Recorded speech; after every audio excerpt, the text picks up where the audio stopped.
Hello everyone, how are you doing? This is MD Tech here with another quick tutorial. In today's tutorial, I'm going to show you guys how to hopefully resolve if you're having an issue with the Windows Insider program. This says that we can't reach the Windows Insider program right now. Please try again later or check the forum for info.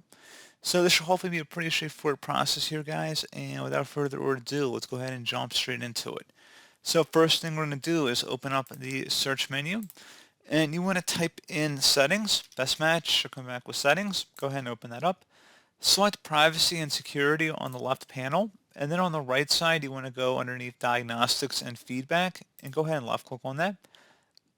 Where it says send optional diagnostic data, go ahead and toggle this to the on position. And then once you're done with that, go ahead and close out of here.